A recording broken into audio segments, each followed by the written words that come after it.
ಆತ್ಮೀಯ H16 news ಅರ್ಧದೇ Siddaramaiah ಸ್ವಾಗತ. ನಾನು ನಿಮ್ಮವ MI ಅಥವಾ ಮಲ್ಲಪ್ಪ ಜೊತೆ ಆತ್ಮೀಯರೇ. ಉತ್ತರ ಪ್ರದೇಶ್ UP BJP ಕೈ ಬಿಡುವುದಾ ಮತ್ತು 2007 ಎಲೆಕ್ಷನ್ನು ಅಲ್ಲೇ BJPಗೆ ಸೋಲು ಗ್ಯಾರಂಟಿನ ಅನ್ನುವಂಥ ಮಾತುಗಳು ಹೇಳ್ತಾ ಇದ್ದಾವೆ. ಅದಕ್ಕೆ ಹಲವು ಕಾರಣಗಳು. ಅದರಲ್ಲೂ ಮುಖ್ಯವಾಗಿ ಪ್ರಥಮ ಕಾರಣ ಏನಪ್ಪ ಅಂದ್ರೆ ಮೋದಿ ಮತ್ತು ಯೋಗಿ ಅವರ ಮಧ್ಯದಲ್ಲಿ ಭಿನ್ನಾಭಿಪ್ರಾಯ, ಭಿನ್ನಮತ, ಹೊಂದಾಣಿಕೆ ಇಲ್ಲದ್ದು. ಇದು ಮೊದಲನೇದು. ಅದಿದ್ದರೂ ನಡೀತಾ ಇತ್ತು. ಆದರೆ ಇವತ್ತು UPಯಲ್ಲಿ ಭಾಳ ದೊಡ್ಡ ಘಟನೆ ಆಗಿಬಿಡ್ತು. ನಿಮಗೆ ಗೊತ್ತದ, ಚಂಪತ್ ರಾಯ್ ಅವರಿಂದಾಗಿ ರಾಮ ಮಂದಿರ ಚಂದಾ ಚೋರಿ ಇಡೀ ರಾಷ್ಟ್ರ ತುಂಬ ಇವತ್ತದ ಚರ್ಚೆ. ದುಡ್ಡು ಹೊಡೆದ್ರು 100 ಕೋಟಿ 200 ಕೋಟಿ 300 ಕೋಟಿ 1000 ಕೋಟಿ ಏನು ಬಾಯಿಗೆ ಬಂದಂಗೆ ಮಾತಾಡುವಂಥದ್ದು ಹೊಡೆದು ದಿನಸುಗಳಲ್ಲ.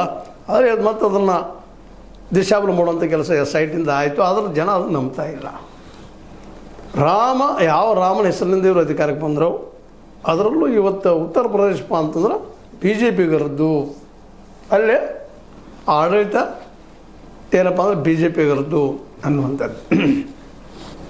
ಹೀಗಾಗಿ ಇವತ್ತೇನಾಗಿಬಿಡದಪ್ಪ ಅಂತಂದ್ರೆ ರಾಮ ಮಂದಿರ ಚಂದಾ ಚೋರಿ ಈ ವಿಷಯ ಚಂಪತ್ ರಾಯ್ ಆಗಿರ್ಬೋದು, ಮೋದಿ ಅವರ ಶಿಷ್ಯಂದಿರೋ ಅಥವಾ ಫಾಲೋವರ್ಸೋ ಅವ್ರ ಕೈಯಲ್ಲಿ ಅದು ಟ್ರಸ್ಟ್ ಇರೋದರಿಂದಾಗಿ ಅದರ ಆರೋಪ ಎಲ್ಲ ಮೋದಿ ಅವರಿಗೆ ಹೋಗಿ ನಿಲ್ಲುವಂಥದ್ದು. ಅದನ್ನು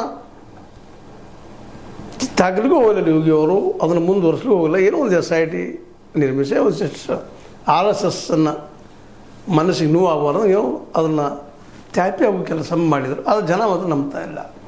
ಇಡೀ ರಾಜ್ಯ ತುಂಬ ಅದು ಚರ್ಚೆ. ಅದರಲ್ಲೂ ಭಕ್ತಾದಿಗಳು, ರಾಮನ ಭಕ್ತರಿಗೆ ಅಂತ ಅದು ಶಾಕ್ ಆಗಿ ಹೋಗ್ಬಿಟ್ಟದ. ಯಾಕಂದ್ರೆ ನಿರ್ಮಾಣದಿಂದ ಹಿಡಿದು ಆ ಗುಡಿಯ ನಿರ್ಮಾಣದಿಂದ ಹಿಡಿದು ಇಲ್ಲಿಯವರೆಗೆ ಏನು ಅವ್ಯವಹಾರ ಆಗಿದ್ದಾವ ಅದಕ್ಕೆ ಅಷ್ಟಷ್ಟ ಕಾರಣ ಅನ್ನುವಂಥದ್ದು ಸ್ಪಷ್ಟ ಆಗಿಬಿಟ್ಟದ. ಇದು ಮೊದಲನೇ ಕಾರಣ. BJP 2027 ಸೋಲೋದಕ್ಕೆ ಅಂಥೇಳಿ ಇವತ್ತು ವಿಶ್ಲೇಷಣೆ ಮಾಡ್ತಾಯಿದ್ದಾರೆ. ರಾಮ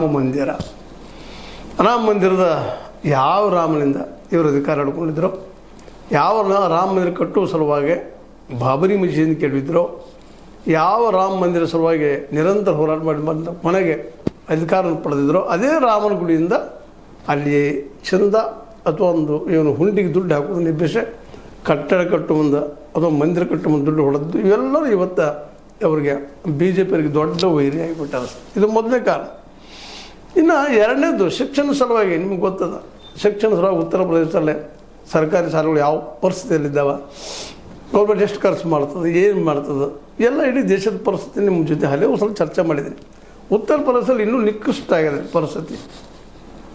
ಸರ್ಕಾರಿ ಶಾಲೆಗಳು ಒಂದು ಧನದ ಕೊಟ್ಟಿಗೆಗಳಾದಂಗೆ ಆಗೋಗ್ಬಿಟ್ಟಿದ್ದಾವೆ. ಕಟ್ಟಡಗಳ ಜೊತೆಗೆ